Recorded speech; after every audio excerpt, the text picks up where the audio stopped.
Mr. Chairman. Thank you, Administrator McCarthy, and I'd like to welcome you, Governor Snyder, and thank you for your willingness to appear before this committee. Governor, you spoke about the broken culture at many of the agencies and state government. How are you working to change the culture within the agencies, specifically the Michigan Department of Environmental Quality, that were negligent or reckless and failed the citizens of Flint? It began by changing leadership. I accepted the resignation of the department director, and to put it in perspective, this was a department director that had served under 2 prior governors with distinction. But we had this issue. It was time to accept his resignation. Essentially, under civil service rules, we've terminated the head of the water division. That was the one that made the terrible decisions with her team to say it should be 2 6-month studies instead of doing corrosion control. She was a 28-year veteran of the department. We're going to spend time. We are going to change this culture. A bureaucratic culture that focuses on technical compliance and doesn't have a sense of urgency should not be serving our citizens. There are many good, hardworking people that do work for the state of Michigan. There are 47,000.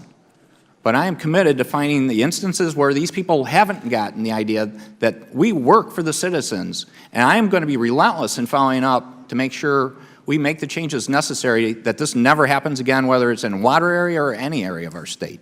Governor, did state employees intentionally withhold information from you? I don't believe that was the case. What I would also say is we had a report from the Office of Auditor General that responded to Senator Ananek, and I know you're familiar with Senator Ananek, that one of their conclusions was I don't believe they found any willful misrepresentation. And what are you doing to make sure that state employees communicate with you, especially regarding issues of great importance like the people of Flint? I stood up in front of the entire state of Michigan in my State of the State address and said, these people that made these terrible decisions that showed a clear lack of common sense failed us. But since they work for me, I am responsible for their actions. And I take that responsibility, and I kick myself every single day about what I could have done to do more. But I told the people of Michigan that there's a commitment, a passionate commitment, to say we are going to change the culture in these places. I apologize to the people of Flint. They deserve that. I understand why they're angry. It's terrible what they're having to go through. But I made a commitment to fix the problem. I can't take some damage that's been done, as Ranking Member Cummings said, but there's a lot we can do to help the people of Flint address so many issues, and I am absolutely committed to do that. And we are following through and getting that done. And I'm going back to Flint tomorrow to roll up my sleeves and keep working that issue. Governor, what is the state's expected budget surplus, and how much of that money will be spent on helping the people of Flint? In terms of, I presented the budget in February for the state. In terms of surplus, we're actually going through 2 or 3 steps. I've asked for a total, including 2 supplementals or 3 supplementals that have already been passed, but a total of $232 million to help address issues in Flint, covering all areas, from the water system and infrastructure to nutrition to health to well-being to economic development, all these fields to do whatever we can possible in terms of improving things in Flint. Several of these have already passed our legislature.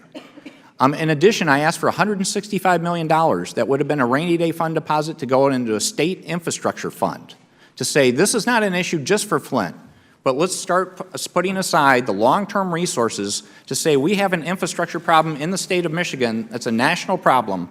Let's get these lead pipes out of the ground. Let's look at setting the right standards. That's why I call the federal lead and copper rule dumb and dangerous. It is. And in Michigan, I am making a commitment. I will be proposing legislation. I will be pushing to do everything to put a much more stringent standard in, because the people of our state and our country deserve better than they're getting today. I have a question for Administrator McCarthy. If Susan Hedman had not resigned, would you have fired her? That was an issue I didn't need to face, sir. As you know, Susan took the choice to submit her resignation, knowing that people would question whether that meant she accepted some type of guilt or responsibility for this. She fully accepted responsibility for the situation, and she resigned, and I accepted that resignation. I thought it was the right step for her to take. So the question remains, though, would you have fired her?